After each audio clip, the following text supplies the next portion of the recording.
Hi friends, welcome to my channel. ఈరోజు మనము egg bhurji ఎలా ప్రిపేర్ చేసుకోవాలో చూసేద్దామండి. చాలా ఈజీగా సింపుల్గా ప్రిపేర్ చేసుకోవచ్చు.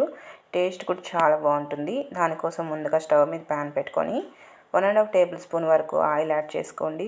ఆయిల్ హీట్ ఎక్కిన తర్వాత ఆవాలు ఒక 1/2 టేబుల్ స్పూన్ అంతా యాడ్ చేసుకోండి. అలాగే ఉద్దిపప్పు ఒక 1/2 టేబుల్ స్పూన్ అంతా యాడ్ చేసుకొని ఇదంతా చిటపట్లాడిన తర్వాత ఒక 2 పెద్ద సైజు ఆనియన్స్ ఈ విధంగా చిన్న చిన్న ముక్కలుగా కట్ చేసి యాడ్ చేశాను.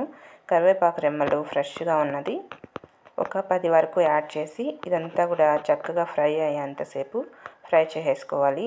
లైట్ గోల్డెన్ బ్రౌన్ కలర్ వచ్చేంత వరకు ఫ్రై చేసుకోండి. అప్పుడే మనకి ఎగ్ బుర్జీ అనేది చాలా టేస్టీగా ఉంటుంది. ఈ ఎగ్ బుర్జీని ఒక్కొక్క ఏరియాలో ఒక్కొక్కలాగా చేస్తారండి. నేను ఎలా ప్రిపేర్ చేస్తానో అది చూపిస్తున్నాను. అలాగే ఇందులోకి మీ రుచికి సరిపడా సాల్ట్, అలాగే కొద్దిగా పసుపును కూడా యాడ్ చేసుకున్నాము.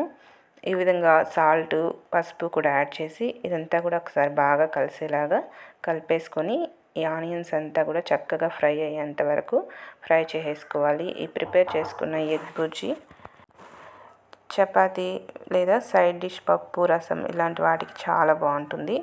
ఈ విధంగా మొత్తం కూడా బాగా కలిసేలాగా కలిపేసుకోవాలి. ఇలా బాగా వేయించుకున్న తర్వాత ఇందులోకి 1 టేబుల్ స్పూన్ అంతా రెడ్ చిల్లీ పౌడర్ని యాడ్ చేస్తున్నాను.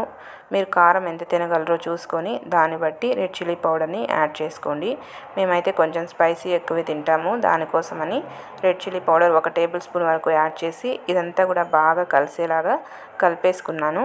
ఇక్కడ నేను ఎగ్స్ని ఒక 5 తీసుకున్నానండి. ఈ 5 ఎగ్స్ని ఈ విధంగా ఒక గిన్నెలోకి యాడ్ చేసుకొని ఇదంతా కూడా ఇందులో యాడ్ చేసేసుకున్నాము. ఈ విధంగా యాడ్ చేసి ఇదంతా కూడా బాగా కలిసేలాగా ఒకసారి కలిపేసుకున్నాము. టేస్ట్ అనేది చాలా బాగుంటుందండి. ఇదే ప్రాసెస్లో సింపుల్గా మీరు ట్రై చేసి చూడండి. ఇంట్లో ఏమీ కూరకు లేనప్పుడు, ఈజీగా అయిపోవాలి కర్రీ అనుకున్నప్పుడు ఇలా ప్రిపేర్ చేసుకుంటే ఉత్తిదే కూడా రైస్లో కలుపుకొని తిన్నా కూడా చాలా బాగుంటుంది. ఈ విధంగా మొత్తం కూడా యాడ్ చేసి ఇదంతా కూడా బాగా ఫ్రై చేసుకోవాలి. మధ్య మధ్యలో ఇలా తిప్పుకుంటూ కింద అనేది మాడనివ్వకుండా ఫ్రై చేసుకుంటే మనకి ఎంతో టేస్టీగా సింపుల్గా ఎగ్ బుర్జీ అనేది రెడీ అయిపోతుందండి.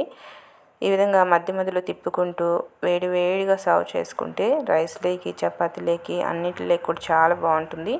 మీరు కూడా తప్పకుండా ట్రై చేయండి. ట్రై చేసి నా వీడియో కనుక నచ్చితే నా ఛానల్ని తప్పకుండా సబ్స్క్రైబ్ చేసుకోవడం మాత్రం మర్చిపోవద్దు. అలాగే మీకు ఏమైనా కుకింగ్ సంబంధించిన వీడియోస్ కావాలి అనుకుంటే కింద కామెంట్ సెక్షన్లో కామెంట్ చేస్తే నేను వాటిని కూడా చేసి చూపించడానికి ట్రై చేస్తానండి. చూసారు కదా, మనకి ఎగ్ ఫ్రై అనేది రెడీ అయిపోయింది. ఈ విధంగా పొడిగా వస్తే మనకి రెడీ అయిపోయినట్లే. చాలా టేస్టీగా ఉంటుంది. మీరు కూడా తప్పకుండా ట్రై చేసేయండి. Okay friends, bye.